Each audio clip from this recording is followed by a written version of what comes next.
quwwata illa billahil aliyyil azim. Kita bersyukur kepada Allah yang memberikan nikmat iman, nikmat Islam, nikmat sehat, nikmat umur, nikmat taufik dan hidayahnya, sehingga subuh hari ini kita masih istiqomah, kita sholat berjamaah, kita taklim bersama, kita kembali bersilaturahim. Mudah-mudahan apa yang Allah berikan ini menjadi pertanda bahwa kita termasuk dari golongan hamba-Nya yang beruntung di dunia dan di akhirat. Amin Allahumma amin. Salawat salam teratur kepada baginda Nabi besar Muhammad sallallahu alaihi wasallam, kepada keluarga beliau, sahabat, pengikut ila akhir zaman. Sembari berniat i'tikaf dalam masjid ini, kembali kita mengkaji pesan dan nasihat para alim ulama terdahulu di dalam kitab Al-Fawaidul Mukhtarah. Namun sebelum kita baca, terlebih dahulu kita berkirim surah Al-Fatihah teruntuk guru-guru kita, orang tua kita, kakek nenek kita, orang-orang yang berjasa dalam kehidupan kita, wabil khusus mu'allif fi hadzal kitab wa li amwatina wa amwatikum wa amwatil muslimin, annallaha yaghfiru lahum wa yarhamhum wa yu'li darajatihim fil jannah wa yanfa'una bi asrarihim wa anwarihim wa ulumihim wa nafa'atihim fid din wa dunya wal akhirah wa ala kulli niyatin salihah wa ala kulli man rabi salafus salih بنية القبول وتمام كل سور ومعمول وإلى حضرة الرسول صلى الله عليه وسلم. الفاتحة.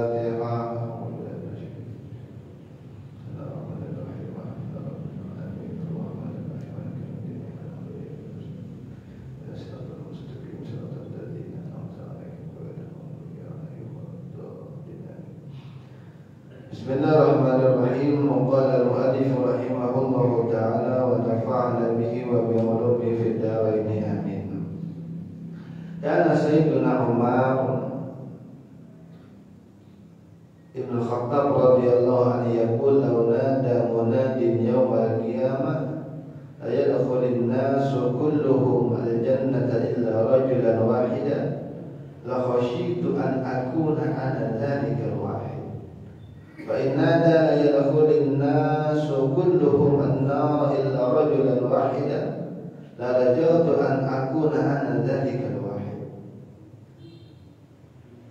Kata Sayyidina Umar Ibn Khattab radhiyallahu anhu, seandainya nanti di hari kiamat diseru, dipanggil, seluruh manusia masuklah kalian ke dalam surga, kecuali satu orang yang tidak boleh masuk, maka aku khawatir yang tidak boleh masuk itu adalah aku, kata Sayyidina Umar. Dan jika dipanggil di hari kiamat di seluruh manusia, masuklah kalian ke dalam neraka kecuali satu orang yang selamat, maka aku berharap yang selamat itu adalah aku. Sayyidina Umar bin Khattab sekelas beliau takut kalau tidak masuk ke dalam surga. Sekelas beliau takut kalau terjatuh ke dalam neraka. Tapi memang yang takut kepada Allah itu adalah orang-orang yang soleh. Semakin kuat iman, semakin takut kepada Allah. Semakin soleh seseorang, semakin takut kepada Allah. Semakin cinta, semakin takut kehilangan. Orang begitu cinta kepada Allah, maka di saat yang sama takut kalau cintanya itu hilang. Maka antara cinta, berharap, takut itu satu persatuan yang tidak terpisahkan. Di mana ada rasa cinta yang begitu dalam, maka di situ ada rasa takut yang begitu dalam, berimbang. Ya, orang yang terlalu cinta kan takut ditinggalkan, takut kehilangan. Maka orang yang mencintai Allah Ta'ala dengan imannya, dia takut terpisah. Maka orang yang begitu cinta takutnya pun begitu kuat. Makanya kita lihat yang begitu takut kepada Allah adalah para anbiya, para syuhada, para sholihin yang mereka nangis di hadapan Allah. Kalau berdoa nangis, dikit-dikit nangis. Kalau kita susah menangis di hadapan Allah. Kalau masih susah menangis di hadapan Allah, berarti mata kita masih keras. Padahal dikatakan ada dua mata yang tidak disentuh oleh api neraka. Ada dua mata yang tidak disentuh oleh api neraka. Mata yang pertama, mata yang menangis karena takut kepada Allah. Dan mata yang kedua, mata yang bergadang karena berperang di jalan Allah. Kedua mata yang tidak disentuh oleh api neraka. Tapi susah menangis. Kenapa? Keras hati. Al-Imam Idrus bin Umar Al-Habsyi mengatakan, sungguh 10 orang dari kalangan sahabat yang diberikan kabar gembira oleh Rasulullah masuk ke dalam surga. Abu Bakar fil jannah, Umar fil jannah, Utsman fil jannah, Ali fil jannah. Begitu sampai 10 sahabat disebutkan. Mereka adalah orang yang begitu takut kepada Allah dalam kehidupannya. Sayyidina Umar termasuk orang yang begitu kuat rasa takutnya, sehingga ditanya, "Lima hadzal khauf wa qad basyarakum as-sadiqul amin alladzi la yantiqu 'anil hawa bil jannah." Kenapa kamu kok begitu takut sekali? Padahal ar-rasulul amin, as-sadiqul amin, Rasulullah kan sudah memberikan kamu kabar gembira untuk masuk ke dalam surga, dan Nabi itu tidak berbicara dengan hawa nafsu. Benar, ini orang dijamin surga. Karena Nabi dijamin surga, maka insya Allah paten orang itu dijamin surga. Tapi kenapa kamu masih takut, Umar? Maka Umar bin Khattab menjawab, "Inna nakhafu an takuna al-bisyara mutawaffiqatan 'ala syurur." Aku takut kabar gembira itu masih berkaitan dengan syarat-syarat, dan kami tidak merasa aman barangkali syarat-syarat itu pun tidak terpenuhi dari diri kami, kata Umar bin Khattab. Hajjah Ali bin Husain radhiyallahu anhu. Sayyidina Ali Zainal Abidin As-Sajjad itu berhaji, lalu beliau mengambil ihram. Setelah mengambil ihram, kemudian siap mau berangkat ke Arafah. Ketika kendaraannya sudah siap, isfarra launuhu, maka wajahnya menjadi pucat. Wa intafadha, lemas. Wa waqa'at alaihi ar-rih', gemetar. Walam yastati ayyulabbi, dan dia tidak sanggup untuk bertalbiyah. Labbaik Allahumma labbaik, tidak sanggup. Ketika mau baca nangis. Ya.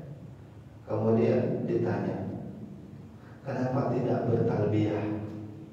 Maka beliau katakan, akhsha ayyuqala li la labbaik wa la sa'laik.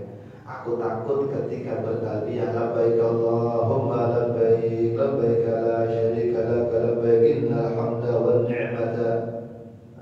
Apa aja takut dijawab labbaik, enggak baik kamu, enggak diterima kamu, enggak beruntung kamu, takut. Falamma labbaik, manakala beliau bertalbiyah, usya alaihi, maka pingsanlah beliau dan terjatuh dari kendaraannya. Siapa? Ali Zainal Abidin. Begitu takutnya kepada Allah. Al-Imam Hasanul Basri rahimahullahu ta'ala, la yarahu ahadun illa dhanna annahu qaribu ahdin bi musibah lima yarahu bihi min syiddatil husni wal khauf. Hasan al-Basri, seorang tabi'in, itu setiap orang lihat pasti orang mengira dia kayaknya baru dapat musibah. Kenapa? Karena selalu sembab matanya, bekas sedihnya kelihatan, rasa takutnya kelihatan. Jadi ketika dilihat kayaknya habis dapat musibah. Jadi kalau orang tidak kenal, kayaknya dapat musibah. Kenapa? sedih, takut kepada Allah. Mara Utbah al-Gullam rahimahullahu ta'ala, seorang ulama bernama Utbah al-Gullam. Utbah al-Gullam ini yang pernah mengatakan, aku memaksa diriku untuk beribadah malam itu 20 tahun. Jadi beliau ini membiasakan diri untuk tahajud, memaksa itu, malasnya itu selama 20 tahun. Setelah lewat 20 tahun baru merasakan nikmatnya sholat malam, ringannya sholat malam setelah 20 tahun. Artinya bangun tuh mata berat, ngantuk, malas 20 tahun. Utbah al-Gullam. Setelah lewat 20 tahun baru beliau merasakan nikmat dan ringan untuk sholat malam. Dan beliau ini dikatakan umat satu hari itu ketika beliau lewat satu tempat, maka bergetarlah badan beliau, kemudian berkeringat dingin. Lalu ditanya kenapa, maka beliau jawab, hadza makan asaitullah fihi wa ana shaghir. Tempat ini dulu aku pernah bermaksiat di sini, dan itu waktu aku masih kecil, mungkin pas umur belum balik atau baru awal-awal balik. Aku dulu pernah bermaksiat di tempat ini. Jadi ketika lewat itu ingat maksiatnya, gemetar dan keringat dingin. Utbah al-Gullam.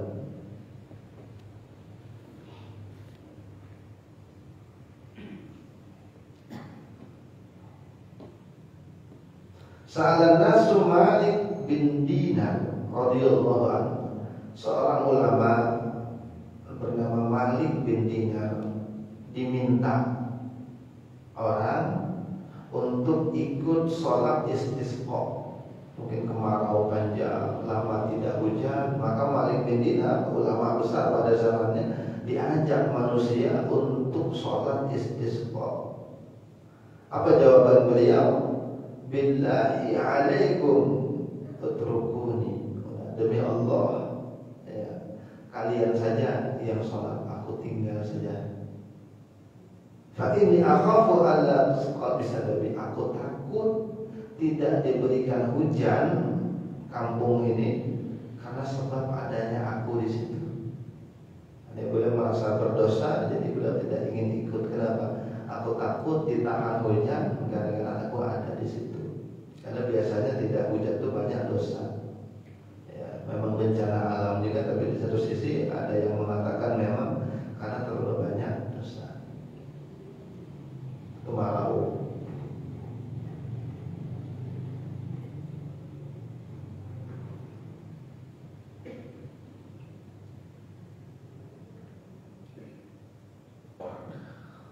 Al-Imam Abdullah Al-Haddad.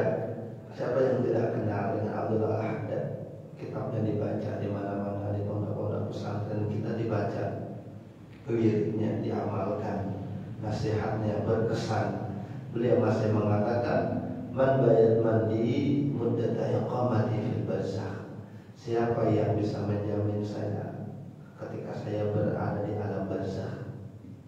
Alam barzakh, alam barzakh ini alam pemisah antara dunia dengan akhirat, ya, alam barzakh. Kapan alam barzakh dimulai? Saat manusia meninggal dunia, itu alam barzakh. Jadi alam kubur, ya alam barzakh. Tapi kalau alam kubur kan tidak semua orang punya kubur. Ada yang dikremasi, ada yang hilang, ada yang hilang di sungai, ada yang tidak ada lagi jasadnya. Mana kuburnya? Ya alam barzakh. Alam barzakh pemisah, artinya di belakang dunia, di hadapan akhirat. Alam barzakh, alam yang ketiga. Karena kita, kata Imam Abdullah Al-Haddad, akan melewat dari 5 fase alam. Alam pertama kita sudah lewati, namanya alamul arwah. Sebelum ada di dunia ini, kita sudah ada di alamul arwah, dikumpulkan. Dan arwah yang paling pertama diciptakan adalah ruhnya Nabi kita Muhammad. Kemudian dikumpulkan, kemudian diciptakan dunia, baru ruhnya satu persatu diturunkan. 40 hari berapa itu, turunkan.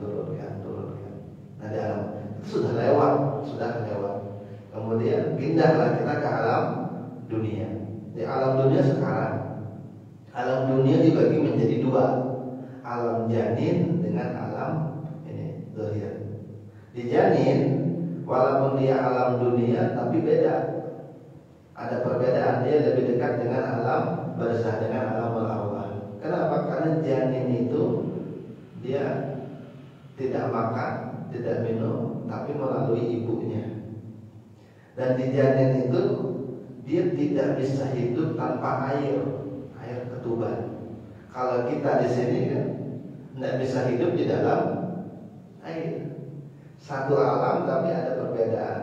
Dan kita tidak bisa mengukur alam barzah. Di alam barzah itu kan banyak kejadian-kejadian yang diperdebatkan ulama. Nah, ketika selesai di alam dunia paling singkat tapi menentukan.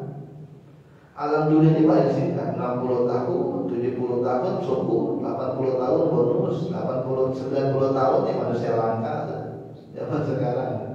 Nah, selesai di dunia yang paling singkat ini, maka menentukan perjalanan panjang berikutnya. Apa?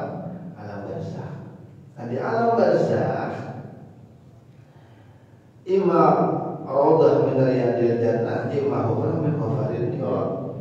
Bisa jadi alam barzah atau kubur itu menjadi taman sorga dari sorga-sorganya yang beneran, atau bisa menjadi hufrah, satu lorong dari api neraka. Alam barzah. Dan alam barzah beda dengan alam dunia, tetapi ada kemiripan. Ulama berbeda pendapat. Di alam barzah ini nanti yang diazab ini siapa? Apakah cuma rohnya aja kan? Atau roh dan jasadnya juga diazab? Ketika dia mendapat nikmat, rohnya saja yang menikmati atau jasadnya juga? Ibnu Sina ini bukan hanya ahli kedokteran, tapi juga ahli filsafat, ahli fikih, ahli kalam. Ibnu Sina mengatakan yang diazab apabila dia dapat azab kubur, atau yang mendapatkan nikmat apabila dia mendapat nikmat kubur, itu hanya ruhnya saja.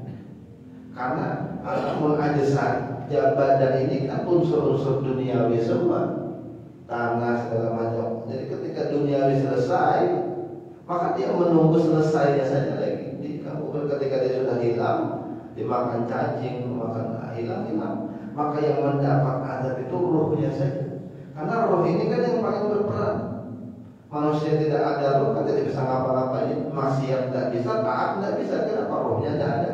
Maka roh ini yang berperan. Tapi kata Imam Al-Ghazali, yang mendapat nikmat dan mendapat azab itu ruh dan jasadnya sekaligus. Lalu timbul pertanyaan, kalau jasad tidak ada kayak apa? Itu jangan mengukur beda alamnya. Jangan mengukur alam barzah dengan alam dunia, beda.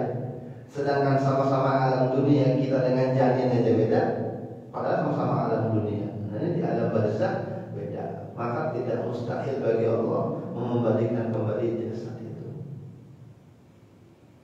Dan Imam Abdullah Al-Haddad yang kita bahas dari ucapan beliau termasuk ulama yang sependapat dengan Al-Imam Al-Ghazali. Cuma beliau katakan sisi rohaniah di alam barzah lebih kuat daripada sisi jasmaninya, kata Imam Al-Haddad. Nah, di alam barzah ini orang hanya menunggu kiriman, hanya menikmati saja apa yang pernah dia lakukan, atau dia akan mendapat kiriman pahala dari anaknya, dari kaum muslimin semuanya.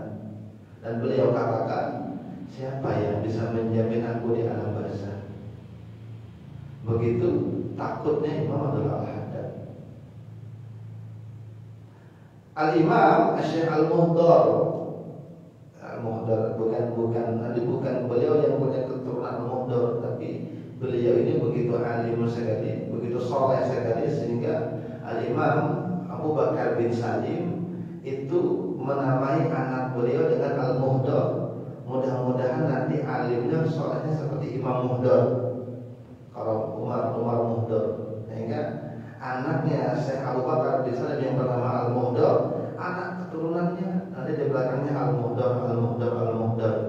Jadi itu anak Syekh Abu Bakar bin Salim. Tapi nama itu diambil dari Al-Imam Muhdar.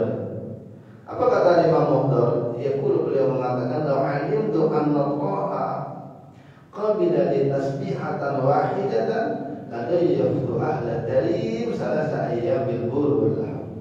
Seandainya aku tahu Allah Ta'ala menerima satu saja dari tasbihku, maka aku akan jamu seluruh orang talim ini 3 hari dengan gandum dan dengan daging. Pokoknya makan. Seandainya aku tahu satu saja tasbihku diterima. Artinya beliau masih takut amal-amal sudah ditolak oleh Allah. Siapa? Al-Imam Muhdar.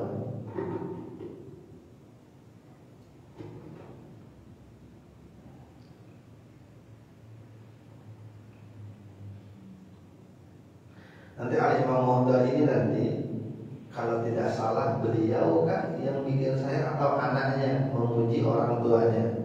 Yang mana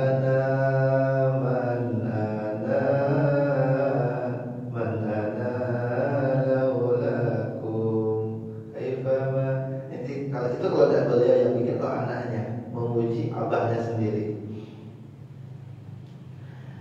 Al-khawf min su'il khatimah indal maut kana ba'du salafis salih yaqulu wallah ma amina ahadun ala dinihi ay yusliba illa suliba.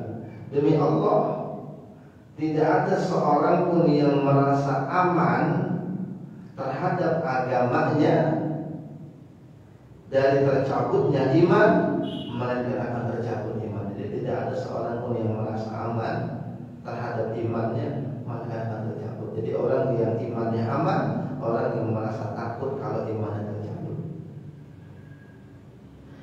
Karena sallallahu alaihi wasallam yukthiru min qawli ya muqallibal qulub tsabbit qalbi ala dinik.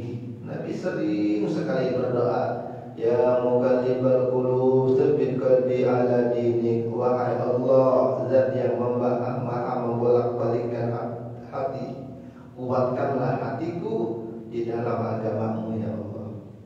Nabi sering berdoa seperti itu. Ya muqallibal qulub tsabbit qalbi ala dinik. Wahai Allah, zat yang membolak-balikkan hati, tetapkanlah hatiku, kuatkanlah hatiku di atas agama-Mu. Maka sahabat bertanya, wa takhafu ya Rasulullah, engkau juga takut ternyata ya Rasulullah. Maka Nabi katakan, wa ma yu'minuni wal qalbu baina usbu'aini min asabi'ir rahman yukallibu kaifa yasha. Tidak ada yang membuat aku tenang, tidak ada yang membuat aku aman, karena hati berada di antara 2 jemari Allah yang Maha Rahman. Allah akan bolak-balikkan seperti apa yang Dia mau. Ini bahasa kiasan sama jas. Makanya hati kadang orang itu baik, kadang tidak, kadang taat, kadang hilang taatnya, kadang takut, kadang berani sama Allah. Hati berbolak-balik. Karena hati itu berbolak-balik maka disebut dengan qalbun. Qalbun itu secara bahasa berbolak-balik, makanya qallaba yuqallibu taqliban, berbolak-balik.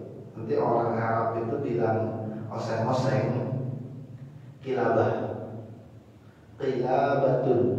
Itu orang Arab bilang oseng-oseng itu kilabah, oseng-oseng hati. Kenapa? Karena dia dibolak-balik kan. Kalau oseng-oseng bolak-balik gitu. Nah, sama. Jadi hati-hati itu berbolak-balik. Nah, makanya dinamakan dengan qalbun. Kenapa? Karena hati mudah berbolak-balik. Nanti rindu, benci, jengkel, senang. Nah, hati. Ketika hati sudah menjadi kuat, maka disebut biasanya fuad.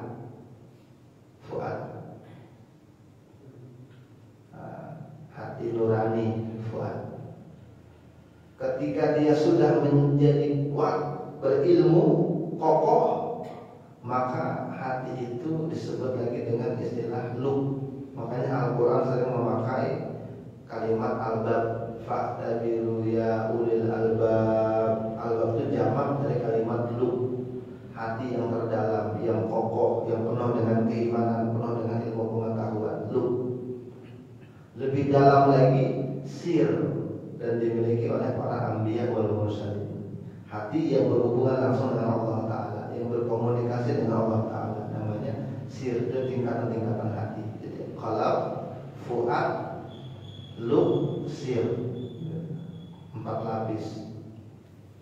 Ini teori dari beberapa ulama. Karena min doa Nabiullah Yusuf alaihi salam, termasuk doa yang dipanjatkan Nabi Yusuf seperti mana disampaikan oleh Allah dalam Al-Qur'an, tawaffani musliman wa alhiqni bis salihin. Ya Allah, wafatkanlah aku dalam keadaan muslim, wa alhiqni bis salihin, kumpulkanlah aku dengan orang-orang soleh. Ada min khawfihi ala su'il khatimah. Ini diucapkan oleh Nabi Yusuf karena beliau takut wafat dalam keadaan su'ul khatimah. Nabi takut wafat dalam keadaan su'ul khatimah. Dikisahkan oleh Al-Imam Ibnul Jauzi dalam kitabnya Safatus Safwah bahwa Al-Imam Ahmad bin Hanbal diceritakan oleh anak beliau namanya Abdullah, manakala abah itu sakaratul maut, sakit, aku duduk di samping badannya, lalu aku siapkan kain untuk mengikat ini. Ada siapnya kayak abah ada harapan lagi sudah hidup, udah benar-benar dekat dengan aja, duduk nungguin abah untuk mengikat lehernya ini, Pak, ini ikat dengan tali supaya tidak tengah-tengah ya. Dan tiba-tiba abah berkeringat yang sudah awalnya pucat, akhirnya berkeringat dingin, kemudian mulai ada kesadaran, lalu akhirnya terbuka mata. Tapi beliau mengatakan dengan tangannya hakada la abah dan badan, dah nanti, jadi pakai tangannya dah nanti gitu. Beliau melakukan itu 2 kali, dan manakala yang ketiga kalinya aku tegur, abah, kenapa abah? Maka dijawab oleh Imam Ahmad bin Hanbal, kenapa abah ngomong begitu? Maka bilang beliau, anakku, kamu tahu tak apa yang aku katakan? Nah, karena iblis laknatullah itu saat aku sakratul maut tadi yang akhirnya tidak jadi, itu berdiri di sampingku, dia menggigit jari jemarinya, lalu mengatakan, ya Ahmad, fuddani, ya Ahmad, kau telah memfitnah aku. Ahmad, artinya aman sudah kamu, Ahmad, tidak lagi kamu digoda sudah, Ahmad, kamu selamat sudah di akhirat, iblis pun tak berdaya sudah. Apa tujuan iblis? Supaya Imam Ahmad ini merasa ujub. Ujub kan penyakit hati, merasa bangga. Jadi iblis ingin menggoda Imam Ahmad lewat jalur ujub. Jadi ketika dikatakan, Pak, kami para iblis ini tidak sanggup lagi menggoda kamu, gigit jari semua sudah. Maka kata Imam Ahmad bin Hanbal, nah, belum lagi waktunya, belum, tidak ada rasa aman lagi, kenapa? Belum mati lagi, belum. Begitu doang. Nah, ketika begitu kan, hingga akhirnya pergi dia, ya. Dan hingga akhirnya aku wafat di situ. Nah, sampai aku mati baru selesai, baru aman gitu. Kalau belum mati belum aman lagi. Imam Ahmad bin Hanbal.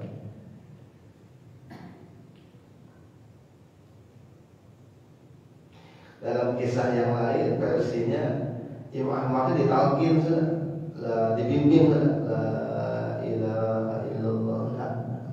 nanti bingung anaknya, kenapa sekelas Imam Ahmad bin Hanbal ditalkin tidak mau. Ternyata bukan talkin, tapi ada iblis di sampingnya yang menggoda. Karena mati-matian, kan iblis itu kan mati-matian menggoda anak-anak ketika di akhir hayat. Kenapa? Ini penentu. Kalau dia jatuh selesai. Penentu. Kalau selamat, rugi iblis. Maka dia mati-matian menggoda di akhir hayat.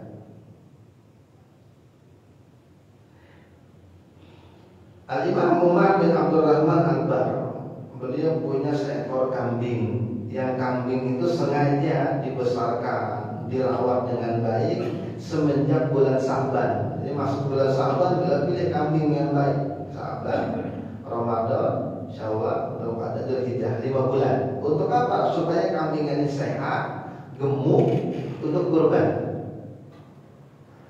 Nah, ketika masuk bulan Dzulhijjah, lalu hewannya disembelih, disuruh disembelih oleh khadamnya. Tapi ketika disembelih ternyata pisaunya itu tidak kena, tidak mutus uratnya itu, hingga akhirnya cuma robek, lari, hingga akhirnya mati. Matinya bukan karena pisau tadi, harusnya kan sampai putus tuh uratnya itu. Akhirnya dihukumilah itu binatang seperti bangkai, ya. Hingga akhirnya tidak bisa dimakan. Nangis beliau. Maka orang-orang kampung di situ heran, ini kenapa ulama besar kambingnya mati menangis? Ya Imam, tidak usah nangis, nanti 20 kambing kami belikan, kami ganti nanti kambing pian. Tidak usah nangis, tidak sedih. Bukan kambingnya, kata beliau, ya, tapi aku mengeri lihat ternyata ini akhir hidup yang tidak baik. Artinya suhul khotimah. Aku ingat dengan kejadian suhul khotimah, ya, tidak selamat di akhir hayat. Maka aku takut itu menimpa dengan diriku. Al-insanu yamut ala ma 'asha 'alaihi wa yub'atsu 'ala ma mata 'alaihi. Ini ada riwayat, wallahu a'lam, tapi disandarkan kepada Nabi, seseorang itu akan meninggal dunia seperti mana kehidupannya, dan orang itu akan dibangkitkan di hari kiamat seperti apa dia matinya.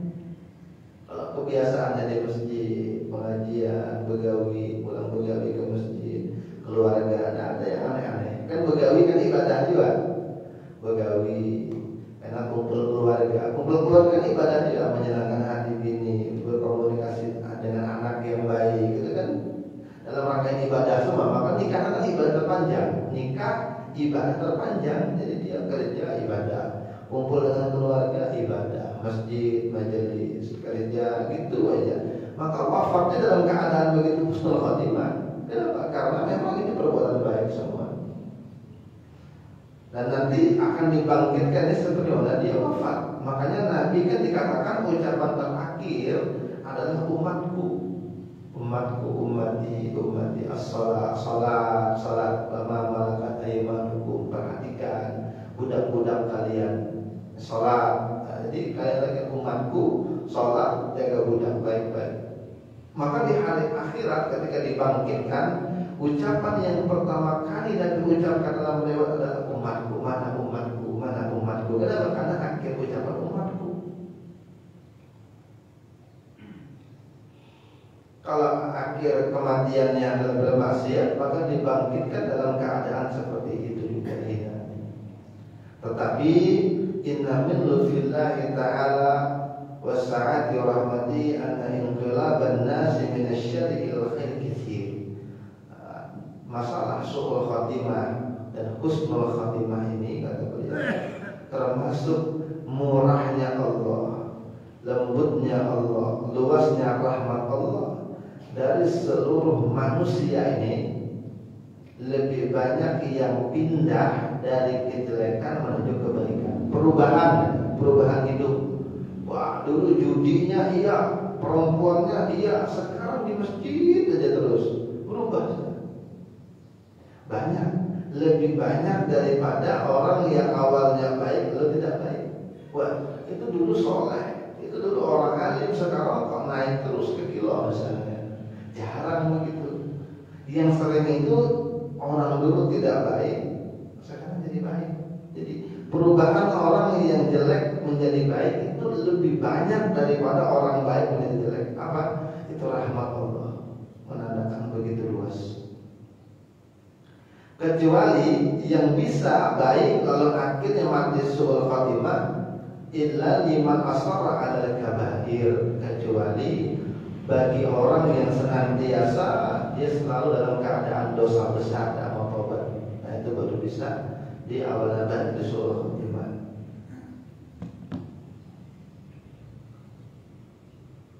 Al-Imam Umar bin Abdurrahman Al-Aqtas, nanti anak keturunannya semua punya gelar Al-Aqtas. Umar bin Abdurrahman Al-Aqtas, guru daripada Imam Al-Haddad. itu ketika membaca hadis, mendengar hadis sahih riwayat Imam Al-Bukhari, riwayat Imam Muslim, hadis itu berbunyi anna khalqa ahadikum yujma'u fi batni ummihi arba'ina yawman. Sungguh penciptaan kalian itu awal-awalnya dikumpulkan di perut ibunya selama 40 hari. Kemudian lalu menjadi segumpal darah atau alaqah zigot yang nempel di dinding rahim 40 hari.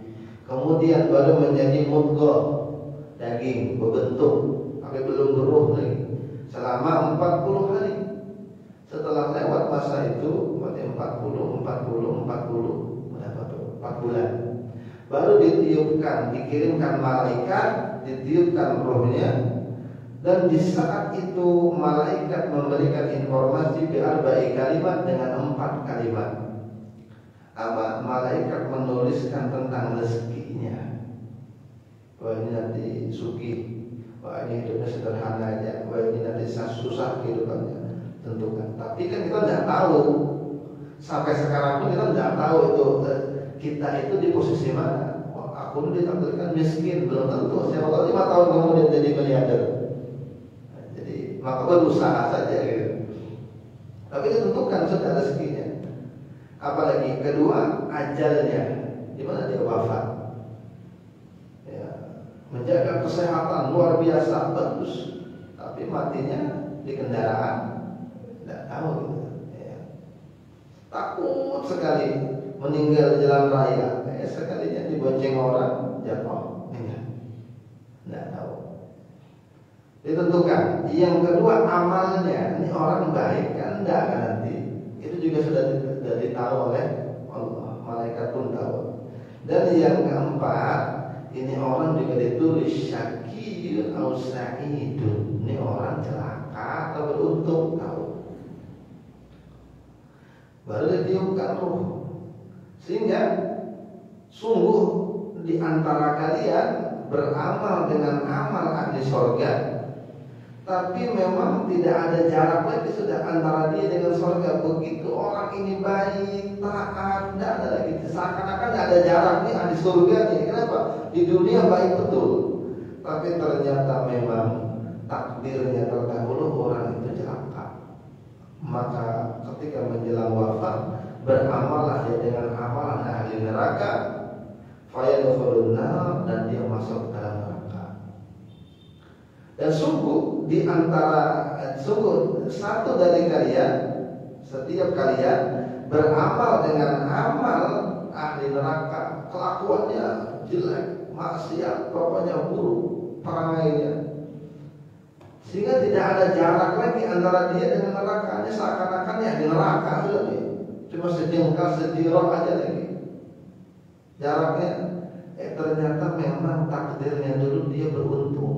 Ketika di akhir hayat dia taubat, dia beribadah, dia taat, menyesal, taubat terus, hingga akhirnya dia beramal dengan amal surga dan akhirnya masuk dalam surga. Hadis ini banyak bikin ulama takut. Ulun pernah melihat satu video dari Habib Umar itu menangis gara-gara mengisahkan hadis ini. Kenapa? Tidak ada yang tahu akhir kehidupan kita.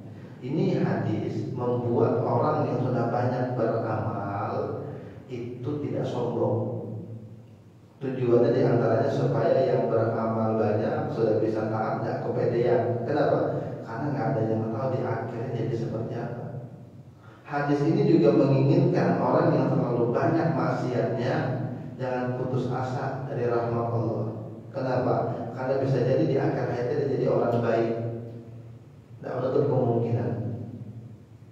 Tapi kata Imam Umar bin Abdurrahman Al-Aqtas ketika menjelaskan hadis ini, memang tapi orang yang beramal dengan amal ahli surga itu akan masuk ke dalam surga.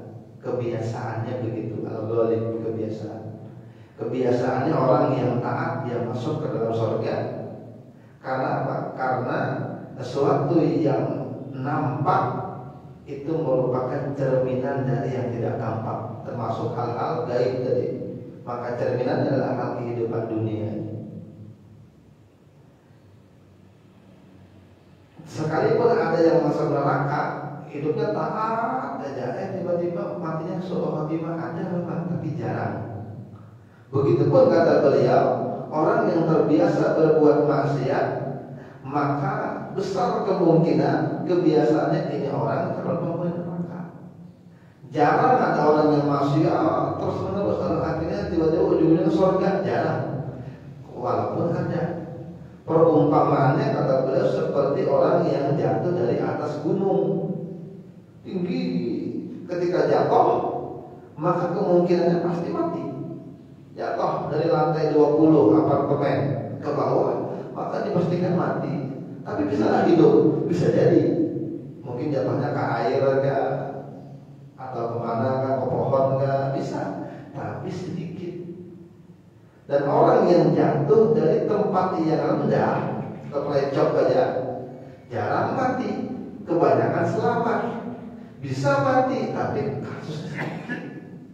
Maka begitulah perumpamaan orang yang maksiat, maka besar kemungkinan neraka. Orang yang kebiasaannya taat, besar kemungkinan surga. Dan Nabi katakan wa kullun muyassarun lima khuliqa lahu. Setiap orang akan dimudahkan untuk apa dia diciptakan. Kalau takdir ciptaannya adalah surga, maka dimudahkan dia beramal amal surga. Kalau dia ditakdirkan ciptaan sebagai ciptaan neraka, maka dimudahkanlah dia jalan untuk ahli neraka. Di dunia akan kelihatan.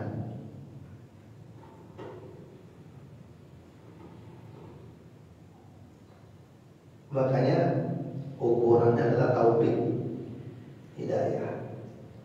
Pengen berubah, tapi tidak bisa berubah. Ini takdir barangkali dia neraka. Pengen berubah, cuma setiap mau berubah ada halangannya. Setiap mau berubah ada halangannya. Belum sempat lagi berubah, meninggal. Mungkin takdirnya sudah. Ya, termasuk ciri takdir baik lagi itu. Ciri, memang mereka ada pasti baik kehidupannya. Dapat hati hendak maksiat, ada. Tapi selalu ada halangan, gagal anak maksiat, gagal anak maksiat, gagal. Ini ciri orang baik.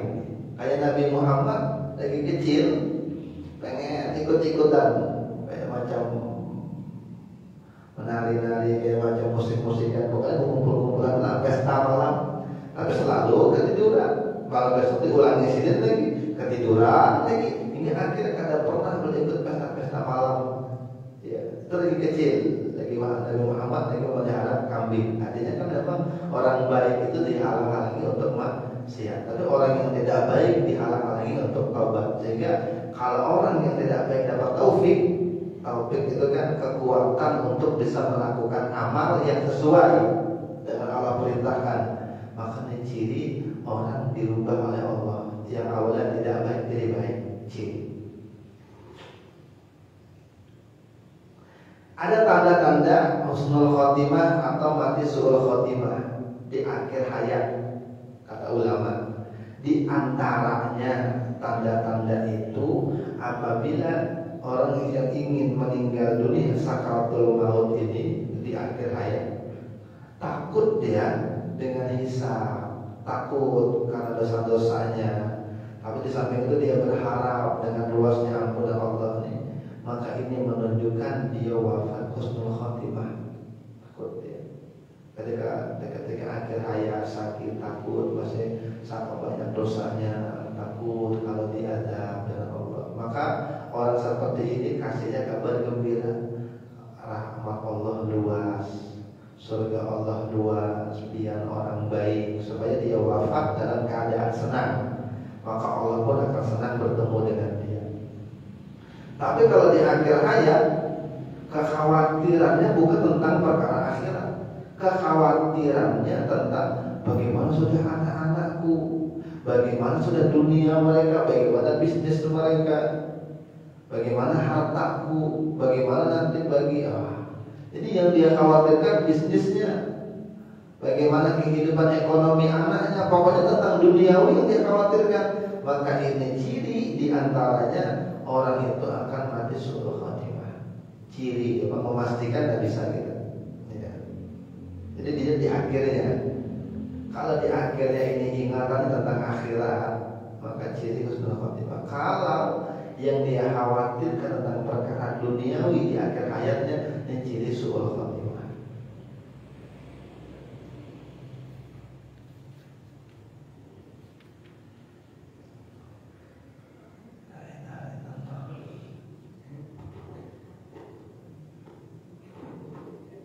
Terakhir, qulubul muqarrabin mu'allaqatun bis sawabiq wa qulubul abrar mu'allaqatun bil khawatim.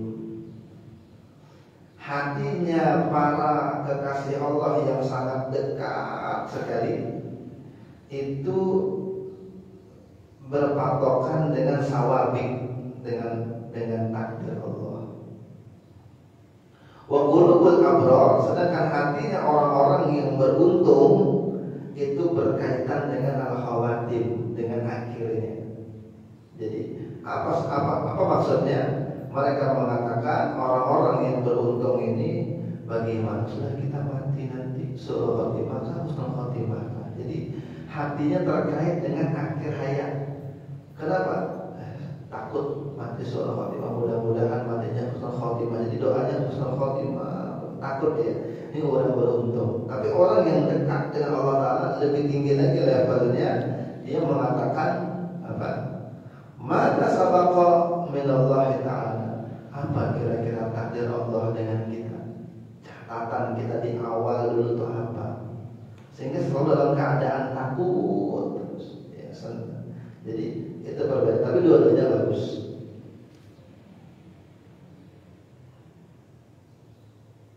Orang yang memandang terdahulu syukur ya. Syukur kenapa? Ciri-cirinya dia mungkin dalam keadaan taat, baik, kumpul orang soleh. Tapi orang yang memandang di akhir, dia akan khauf, akan takut dengan Allah. Jadi dua-duanya bagus ya, ketika yang dipandang adalah awal, dia senang. Ketika yang dipandang akhir, dia ada takut. Jadi antara khauf dan roja keseimbang. Nanti kita bahas lagi tentang betapa luasnya rahmat Allah itu. Rahmat Allah begitu luas.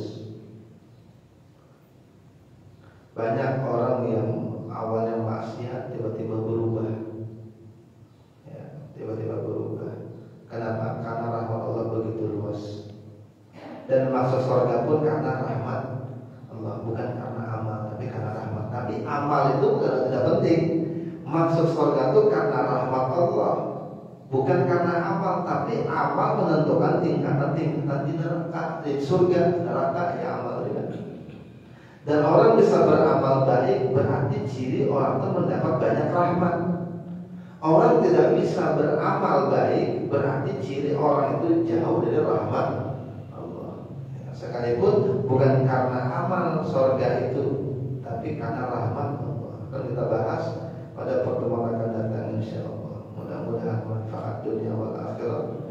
Mudah-mudahan mengampuni semua dosa-dosa kita, menutup aib kekurangan kita, mengabulkan hajat kita, dan mewafatkan kita semua dalam keadaan husnul khatimah. Amin Allahumma amin. Ala hadhihi niyyah wa ala kulli ma nawa bi salafus salih. Al-Fatihah.